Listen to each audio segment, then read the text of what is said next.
So, Warren Turnbull. Warren has made a great name for himself. He's one of our best Trans-Tasman exports. I'd like to call you that, if that's all right. A great name for himself in Sydney. He opened District Dining, and that was the more casual incarnation of Warren's food. And we were lucky enough for Warren to bring that concept to Auckland last year. So the main course I'm going to be doing for you is an amazing slow roasted shoulder of lamb with just a lovely pea salad, nice and simple. A couple of tips I can give you with the lamb is if we can brine it for as long as possible, it'll just keep it nice and moist when we do stick it in the oven. We won't lose a lot of that moisture. And then when we do cook it, the slower the better. If we can leave it in the oven at a slower temperature for a lot longer, it'll just be incredible. So when you go and break it apart, it'll just melt, fall apart, melt. Amazing. Lamb, love it, can't get enough of it. True blue Kiwi boy, just loves his lamb. We got two cuts of the lamb here. We've got the shoulder. There's a lot of fat in there, so when you cook it, you've still got the beautiful meat, but the fat's in there that sort of almost bleed into the meat itself, so you've just that intense lamby flavour.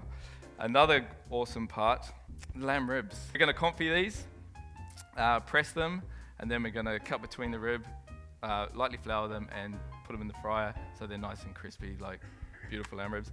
So we've got our lamb shoulder. Not a lot really to do with this, it's sort of nicely cleaned up. If you had too much fat or excess sinewy bits, we could certainly remove that. But like I said, the fat is the best bit, especially with lamb and pork, but lamb. And then we are going to do a process for the shoulders of brining. So I've got some water here. I'm just going to leave that there. And the purpose of brining is when you go to slow roast anything and it's in the oven for a long period of time, it's naturally just going to lose all its juices. A lot, not all of them, but a lot will come out. Where if we brine it in a salt solution, you'll end up with a luscious, beautiful, soft, melt in your mouth product. I love brining things overnight, so we sort of go with a 65 grams of salt and 20 grams of sugar to about a litre of water. And it seems to work really well. So yeah, pretty much all you do is you have your water. You can stick in anything you like. We're going to stick some rosemary in here. So all we do is just pour our mixture over, just make sure that would be dissolved. We would have more liquid, so it needs to be completely submerged. What we do is we chuck these in the fridge, we make sure they're submerged, covered, and we'd leave these in the fridge for 24 hours. So we just pretend we've done that. After the brine, we take it out the brine, put it in a tray, stick it back in the fridge, and leave it there for at least 4 hours. Longer would be better, and that way the fan from the fridge will dry it all out.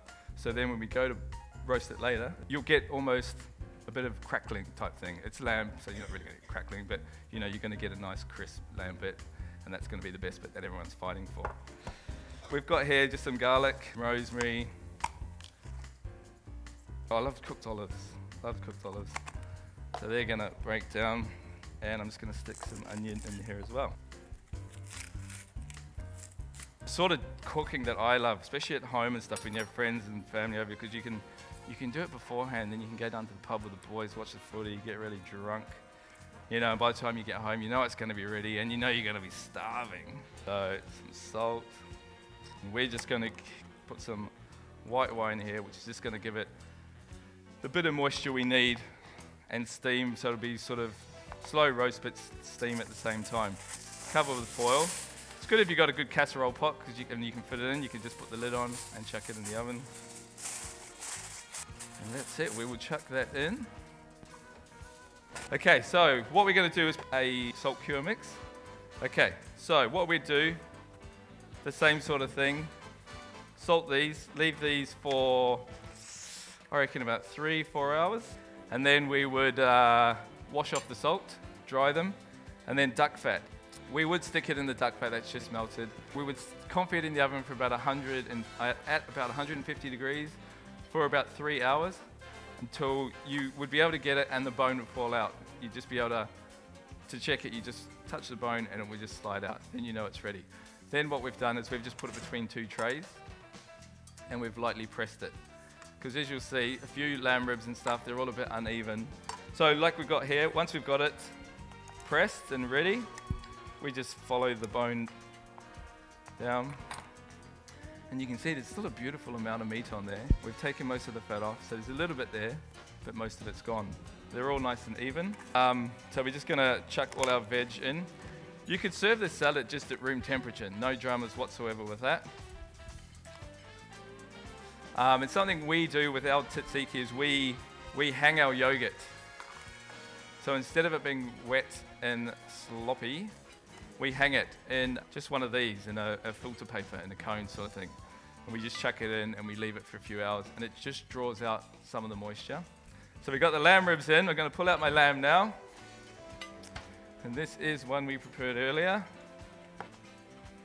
We should be able to just pull, there we go. You can just see the meat fall away like that. Okay, we got our bean salad. Just a bit of lemon zest in there. Some pickled red onion here. All we've done is brought up some vinegar with some sugar, and then we've just brought that up to heat, chucked in our red onion, and then we just put a lid on it and just let it steep, and that will take in all the flavors. And then after a few hours, all the color from the onion will bleed into it. Bit of feta. But you can sort of get the gist of where we're at and what we're trying to achieve.